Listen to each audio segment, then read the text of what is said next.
quiero darle las gracias a Argos de nuevo porque creo que esto se ha convertido ya en un evento que uno todos los años lo está programando y lo está esperando.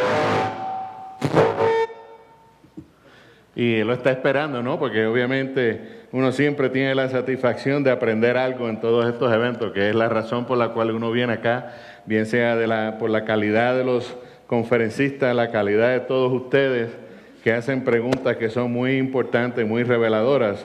Lo que vamos a hacer, yo tengo aquí ya unas cuantas preguntas y lo que voy a tratar de hacer es de traducirlas al inglés. O sea, las repito en español y las traduzco al inglés para los que...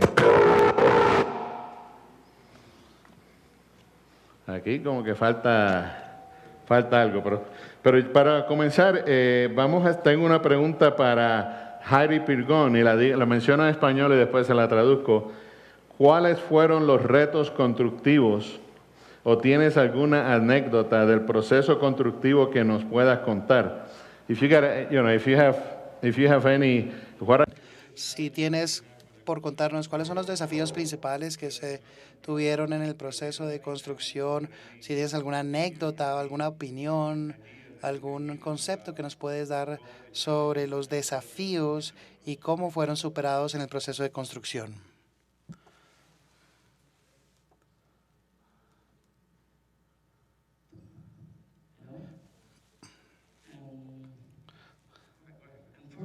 Primero que todo, nosotros tuvimos muchos desafíos aparte de la producción del concreto y en la producción del concreto, porque cuando nosotros produjimos el concreto para el proyecto, nuestro ángulo de concreto era de aproximadamente 3 o 4 grados. Y luego queríamos vaciar el concreto con esta inclinación en la superficie y no podíamos tomar el concreto en superficie. En este momento, nuestra construcción se detuvo por unos 10 días y estamos tratando de buscar alguna solución para esto. Encontramos la solución por medio del cambio de los aditivos. Primero, utilizamos el aditivo Optimo 100. Este aditivo hace que el concreto sea muy duro. El slump es 2:1 o 2:3, así que podríamos vaciar este concreto en las torres de manera muy sencilla y hace fácil la bombeabilidad.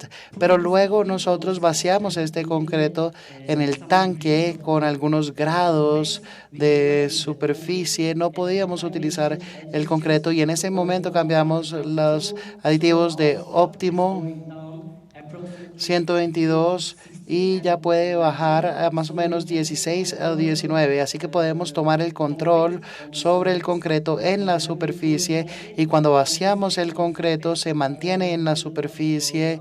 No quería irse hacia abajo. Este fue uno de los principales retos que nosotros tuvimos en el proyecto. Y el segundo reto que se viene a mente es que primero nosotros vaciamos nuestro concreto o vertimos el concreto hasta 200 metros en el sistema Siliform. Quiere decir que no se puede detener, es continuo, se debe vaciar o verter 20 centímetros de concreto cada 2 horas. Y al principio no tuvimos ningún problema. Luego cambiamos el sistema a la forma ACS, el sistema colombiano, que deberíamos parar el concreto aproximadamente 2, 3 o cada 5 horas. Entonces, cuando el concreto está en la tubería y se detiene, se para, crea, ¿cómo se explica? ¿Cómo lo puedo decir? No está fresco el concreto. Entonces, cuando empezamos las operaciones de bombeo nuevamente, nuestras piezas hidráulicas están ya muy altas y en ese momento fue cuando encaramos ese desafío y no paramos el concreto. Cada vez que parábamos e reiniciábamos, el concreto ya no estaba fresco. Entonces estás hablando problemas de evitar las juntas frías. Sí, al principio tuvimos algunas juntas frías al principio, luego encontramos la solución de ir virtiendo el concreto continuamente. Al español, todo el mundo. Okay, bueno, la pregunta para Jesús Díaz Minguela. Nos habló de que los suelos con sulfatos o exceso de materia orgánica no son recomendables. pero ¿qué tipos de suelos presentaron mejor comportamiento? Y yo añadiría, antes que nada tal vez, ¿qué cambios en la composición de los cementos o cuáles serían los problemas con suelos con contenido de sulfatos altos o suelos con contenido de materia orgánica alta? ¿Cuál es el problema que esos presentan? Sí, bueno, el problema lo apunté anteriormente, que cuando se tienen sulfatos, el cemento con la cal que libera forma con el sulfato estringita, que es una sal expansiva, y se crea un problema de expansividad del suelo, de incremento de volumen. ¿Qué límite hay a ese problema? ¿Cómo se resuelve? Hay un ensayo que llamamos ensayo acelerado, que se adopta en toda Europa, parte de los franceses, y que realmente están utilizando en todos los países, que se somete a una prueba de suelo mezclada con cemento, pues a una temperatura elevada durante un periodo de tiempo corto, está embebido en agua caliente. Con eso lo que haces es acelerar el proceso que va a sufrir la naturaleza, siempre y cuando haya agua, pues si no hay agua no hay ningún problema con ninguna sal, con ningún suelo. Si hay una serie de valores, si la resistencia a tracción que eso tenga con ese suelo, una vez que ha creado una expansión y es menor de 0,5 el incremento de volumen, la resistencia a tracción superior de 2 se considera válido y si no, no se puede utilizar el cemento. Entonces, ¿qué haces con ese suelo? Tienes otras alternativas de otros conglomerantes para utilizarlo. Lo que ocurre es que es lo que yo apuntaba, no hace falta desecharlo, mandarlo a vertedero, lo podrás aplicar, pero no lo podrás utilizar como una capa, digamos, estructuralmente noble, de cualidad importante. Si tendrás que dejarlo simplemente como un relleno de terraplén o como un suelo que nos sirva para cubrir el interior de los terraplenes. Tenemos un caso muy concreto, y es la variante de Cuéllar, que es un pueblecito muy cerca de Madrid, en España. Ahí se encontraron unas arcillas cuya densidad era 0,9, es decir, flotaban en agua. Totalmente echas el suelo en agua y flota. Bien, lo que se ha construido son unos terraplenes que se han mezclado con cemento la base del terraplén y los laterales, y luego la coronación. En espesores importantes de 1 metro de coronación está estabilizado con cemento. Y dentro están esas arcillas, a las cuales, como no les llega el agua, no hay ningún problema. Están encapsuladas. Y es una solución magnífica que se está aplicando también en el ferrocarril. Okay. Muchas gracias. Para Marcus Jan, ¿cuáles son las consecuencias de sobredosificación del acelerante en los concretos lanzados y qué patología presentaría el recubrimiento fundido? In other words, what are the consequences of overdosing with the... ¿Cuáles son las consecuencias de sobredosificación en la acelerante y cuáles son los desafíos y los problemas que se podrían observar en el concreto que se tiene lanzado o que se lanza con una acelerante o con una sobredosis de acelerante? Bueno, primero que todo, la sobredosificación de acelerante destruye o reduce fuertemente el desempeño del concreto lanzado. Primero que todo, en la superficie en sí se vuelve marrón cuando se tiene que rociar una superficie plana, sutil, el color se vuelve diferente, pero el impacto principal que causa esto es la resistencia final que se ve ampliamente reducida. Así que no se debe añadir más de 7 u 8% de sulfato de aluminio. Eso es porque alguien decidió hacer una estructura en acero concreto. As I said, entonces, como les venía diciendo, la dosis con hidróxido de aluminio no debería ser más alta que un 5 o 6 o máximo 7% y sulfato de aluminio tampoco debería estar por arriba de 8 o 9% máximo. Pero este problema con el reducir la resistencia final podría resolverse este problema cambiando la tecnología de productos alcalinos a productos libres de alcalinos y ya no se ve esta reducción extrema de la resistencia final. El volumen extraído de tierra en donde se dispuso y qué uso se le dio y la decisión de cambiar las líneas del metro de subterráneas a elevadas obedeció a qué decisión, a qué problema, ¿no? Tiene que prenderlo abajo, préndelo abajo. ¿Aló?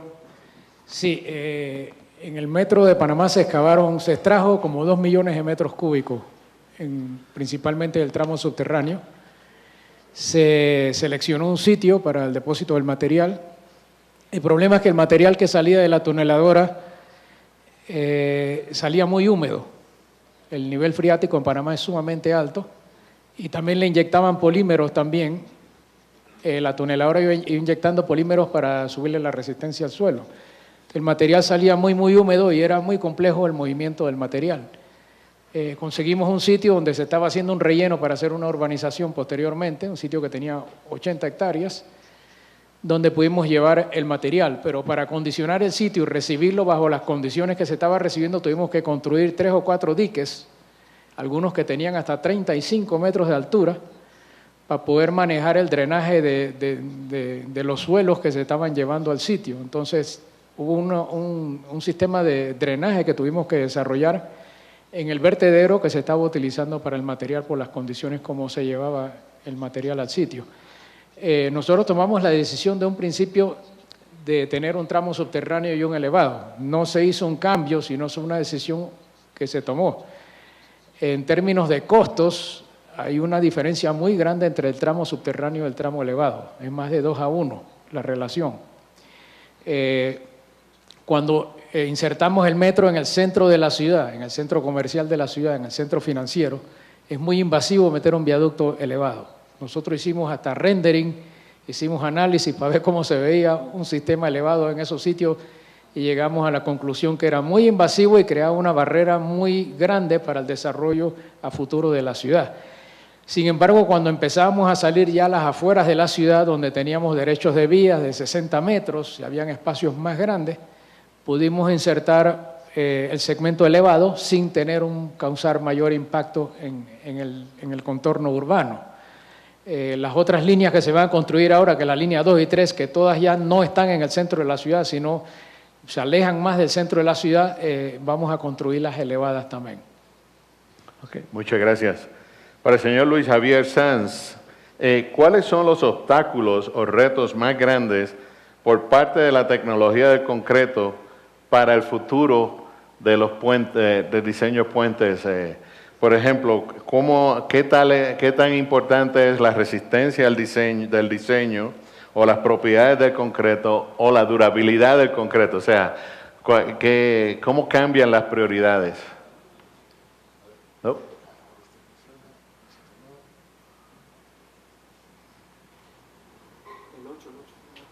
Okay. Ahí está. Bueno, yo diría que cada estructura tiene como decíamos antes, sus propias condiciones de contorno. Habitualmente, yo creo que aquí en Colombia lo más importante es capacidad de fabricación, es decir, habrá que disponer la planta en un sitio que sea accesible para la obra. Y segundo, y no sé si es tan o incluso más importante, cómo se va a izar, cómo se va a colocar. Aquí en Colombia hay un problema brutal con el tema de con las grúas. Entonces, bueno, aquí no me ha dado tiempo a ponerlo, pero se han desarrollado métodos para poder, que además muchos se hacen en el in situ, se han desarrollado métodos para poder colocar esas grandes vigas de forma en la que se puede hacer con estructuras metálicas auxiliares. Por eso digo que muchas veces conviene tener en la cabeza lo que pueden hacer otros materiales por ti. Y en este caso, grandes vigas de gran tonelaje, estoy hablando de 160, 180 toneladas, al final un medio fantástico para construirlos es directamente desde arriba, empujado, lanzado, etcétera. Con lo cual, claro, depende de lo que sea. Si es una pieza que está muy pretensada o postesada, en el postesado esto no ocurre, pues un factor determinante será la resistencia que debe tener el concreto a la hora de hacer la transferencia de los cables. Eso para una empresa prefabricadora es capital, absolutamente capital, pero también tú lo puedes jugar con poner más o menos cables en función de lo que necesites para que esa resistencia al corte no sea determinante. Con lo cual, digamos que hay varias opciones, todas ellas importantes y que desde luego hay que tenerlas en la cabeza. Okay. Muchas gracias. Para el señor Hardy, usted menciona que se diseñaron las zapatas para una vida de servicio de 100 años. ¿Cuáles fueron los criterios o los métodos de modelaje que se utilizaron para poder contabilizar las propiedades del concreto para llegar a una decisión de que el concreto va a durar 100 años? You know, Bueno, primero que todo, es una pregunta bastante técnica para mí. Voy a tratar de responderla. Y cuando nosotros comenzamos a hacer este proyecto, cuando encontramos este diseño de mezcla, saben ustedes que no hay ningún método exacto y no hay otra explicación para este concreto antes de 100 años. ¿Va a funcionar o no va a funcionar? Así que nuestro equipo de calidad hizo trabajo de laboratorio satisfaciendo los estándares alemanes y ellos llevaron a cabo algunas pruebas con los resultados más rápidos que pudieron observar. En 45 días podían observar que la vida útil de este concreto es de 100 años o no. Hicieron algunas pruebas alemanas y después de eso aceptaron esta fórmula y este diseño de mezcla y empezamos a hacer el trabajo en concreto. una pregunta muy oportuna porque en Centroamérica con el Canal de Panamá básicamente es uno de los requisitos de la durabilidad de 100 años, ¿no? Y aquí tenemos mucha experiencia en ese aspecto.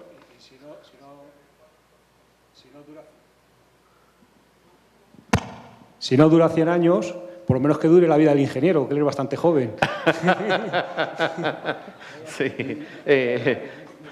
Para usted, Díaz Miguela, ¿qué tal común es el que un suelo ya estabilizado después de un tiempo se vuelva a realizar un proceso de reestabilización? No es común, pero ha ocurrido en algún caso. Y ha ocurrido cuando se ha realizado mal la estabilización.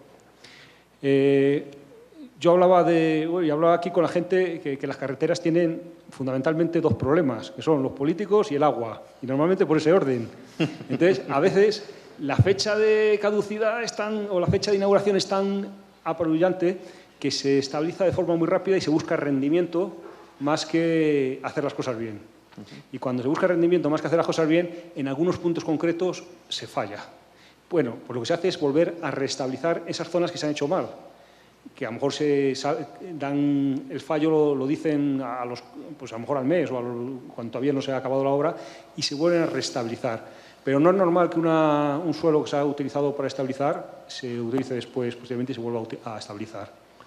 Un apunte quiero hacer por lo del metro que comentaba anteriormente de Panamá. En muchos de los túneles que se están haciendo en la red de alta velocidad, se aprovecha el material estabilizándolo con cemento para rellenar las capas de terraplén, porque aunque se analicen los proyectos para intentar compensar tierras, muchas veces los desmontes y terraplenes no llegan a compensarse. Y de los propios túneles se saca material de muy mala calidad, que no es bueno. Pues a veces se estabiliza y se aprovecha en el propio ferrocarril para rellenar los terraplenes. Muchas gracias. Para Marcus Jan,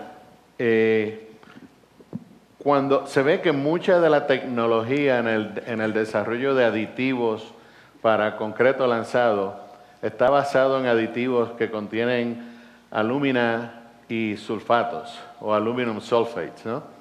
Y la pregunta viene, si eso presenta algún reto especial cuando usted está utilizando el concreto lanzado en ambientes marinos o en ambientes donde los suelos tienen un alto contenido de sulfato con respecto a la durabilidad.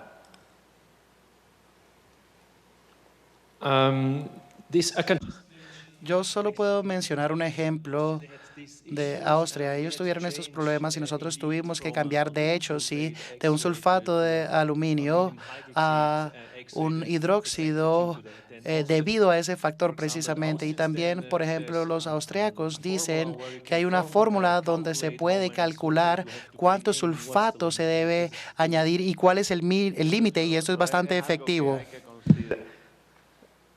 O sea, la compatibilidad entre el material cementante y los requisitos de durabilidad es algo que hay que considerar y obviamente hay distintos aditivos que se puedan utilizar.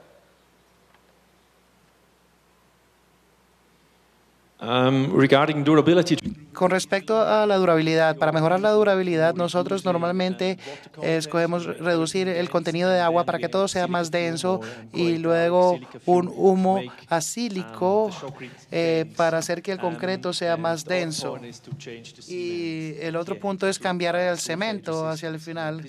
Esto serían las principales piezas o las principales asuntos que podemos hacer en la capa de concreto lanzado. Doctor Agustín Arias, esta es una pregunta cargada a la práctica de la construcción en Colombia. ¿Cómo se manejó la supervisión por parte del dueño del contrato de construcción del metro y cómo usted sugeriría se haga en Colombia, donde utilizamos el concepto de la interventoría?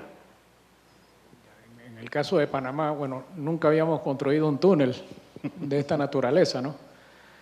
Tampoco habíamos construido una línea de metro tampoco, así que no teníamos experiencia.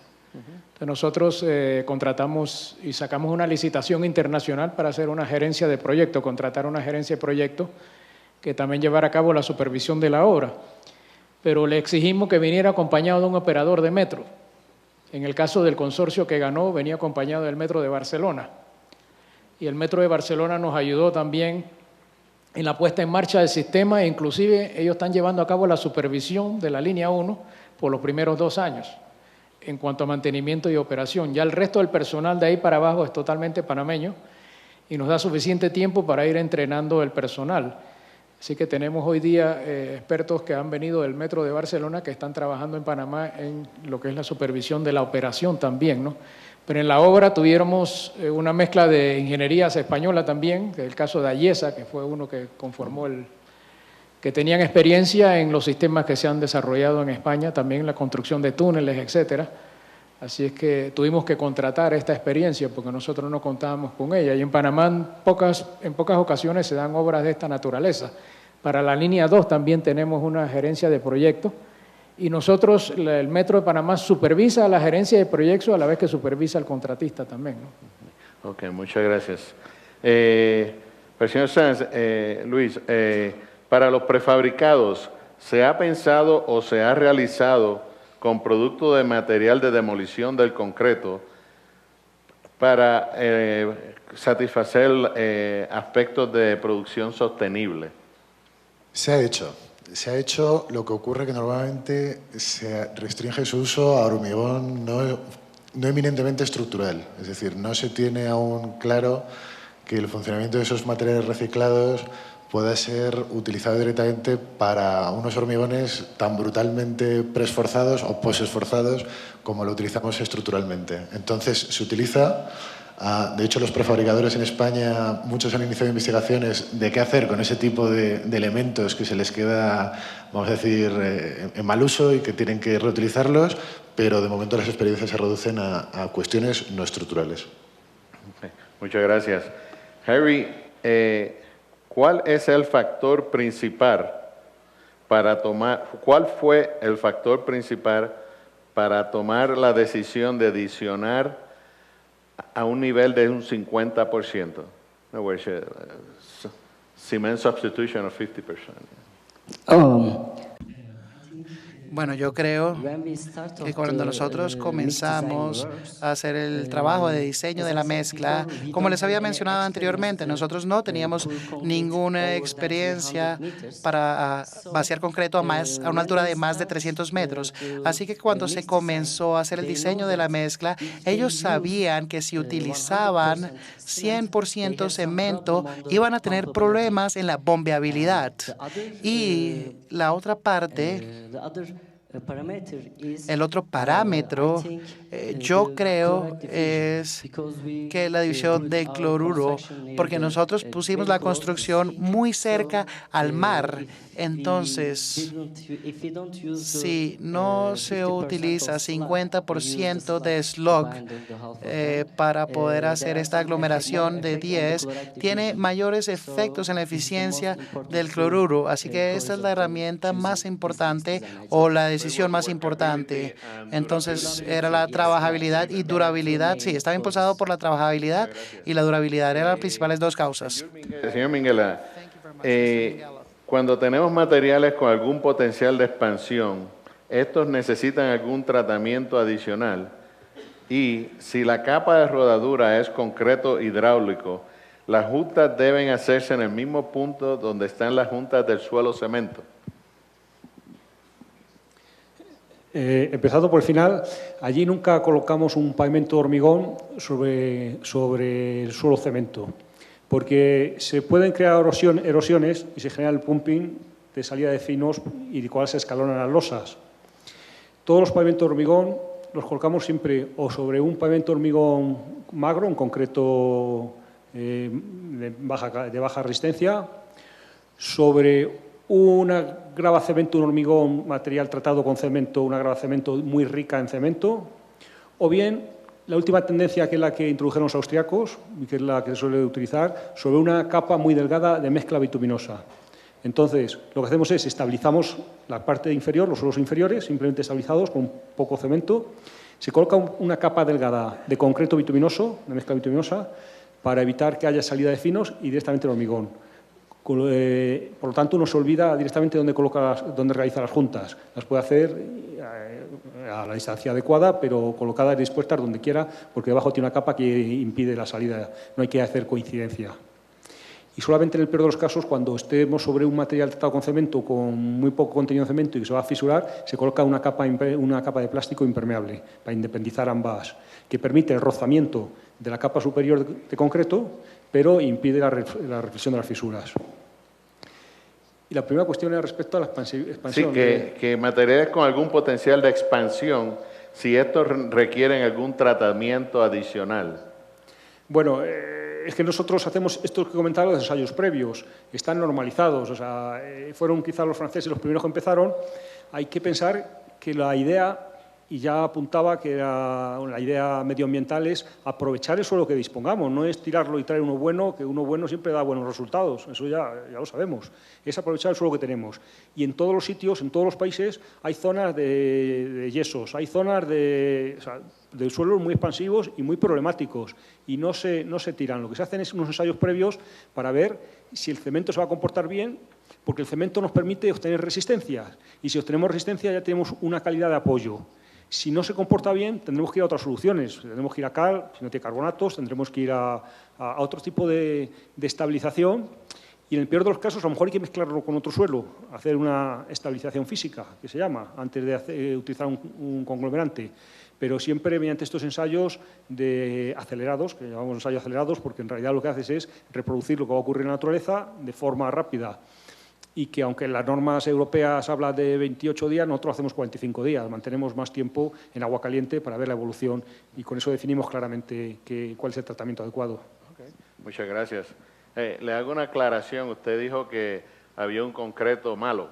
No existe concreto malo, existen concretos de baja resistencia buenos y concretos de alta resistencia buenos también. Es el problema de que aunque nos comunicamos muy bien porque hablamos castellano ambos, pero yo quería decir hormigón magro y no sabía cómo decir hormigón magro al decir concreto, y decir magro suena un poco feo y lo he dicho mal, totalmente de acuerdo. Ahora, pero usted se reivindicó cuando usted dijo que se le pone concreto encima de una capa de asfalto. Eso es lo mejor que le puede pasar al asfalto, que le pongamos concreto encima. Y al metal, porque aquí fuera yo he visto una estructura metálica muy grande sujeta con una traba de hormigón detrás. Correcto.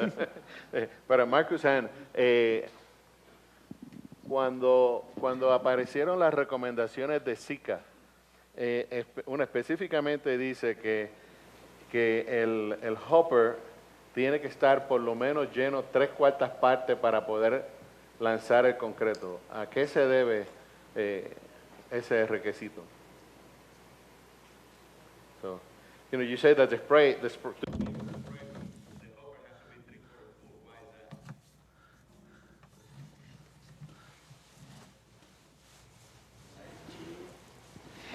This seems to be a misunderstanding. Esto parece ser un malentendido. Esto lo que quiere decir es que el principal problema de la laminación, como les había dicho, es el llenado del hopper. Y el llenado del hopper se llena por medio de gravedad. Entonces el concreto se apresiona hacia los cilindros. Entonces cuando el hopper no está lleno, no fluye adecuadamente. y también a protegerse con que no se vacíe el hub o la tolva.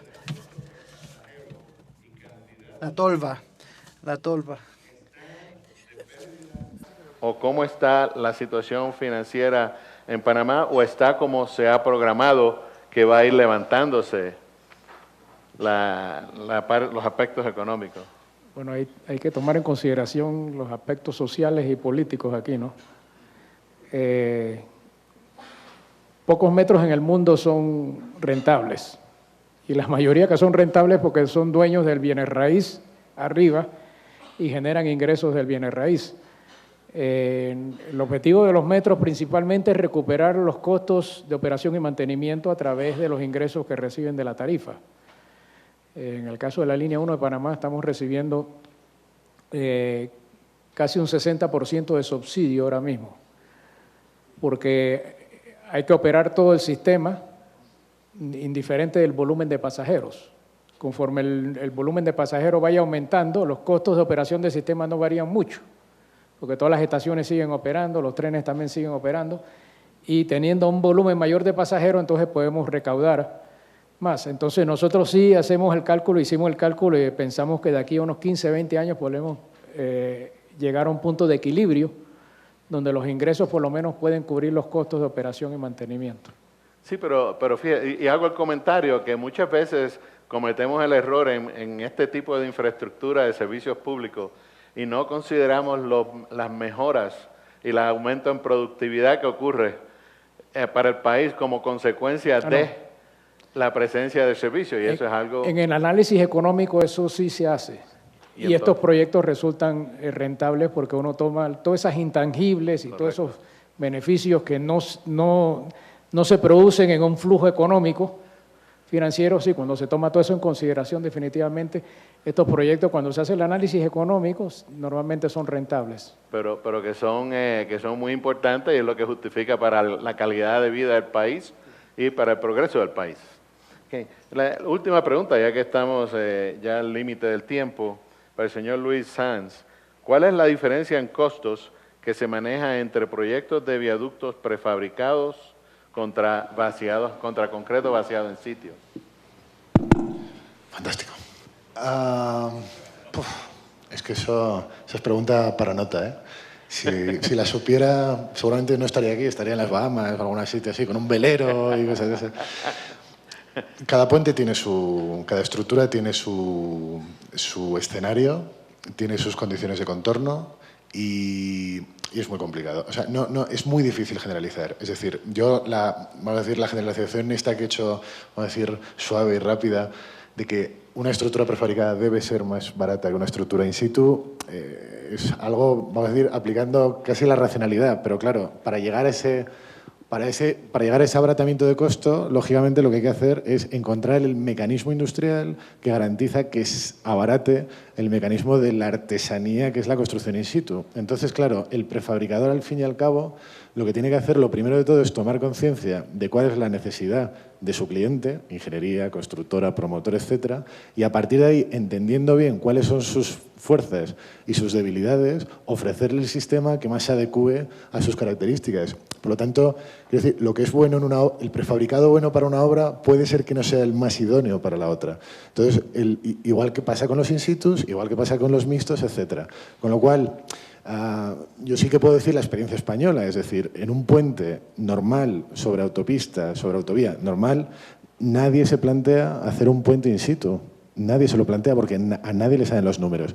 Y a lo mejor solo salen los números a una empresa que, por las razones que sean, tenga que dar actividad a sus trabajadores y prefiera tenerlos allí que contratar a otro y que los tenga en casa sin hacer nada, ¿no? Entonces, ya digo, hay 1000 casuísticas. La generalización es la que hemos expuesto, yo creo que es lo que entra un poco en lo que todos podemos tener en la cabeza, pero eso sí, siendo muy flexible, teniendo mucha cintura y teniendo muy claro que no hay una solución idónea, sino que hay que estrujarse la cabeza para encontrar la solución industrial idónea para cada caso. Okay. Muchas gracias. Bueno, en nombre de Argos, de todos los asistentes, de los que se unen a nosotros a través de los medios electrónicos, queremos darle las gracias a todos ustedes. Yo creo que la contribución ha sido muy importante y la información que nos han transmitido ha sido de mucho provecho. Yo quisiera, ¿verdad?, darle un aplauso a los conferencistas y entonces pues y muchas gracias a todos.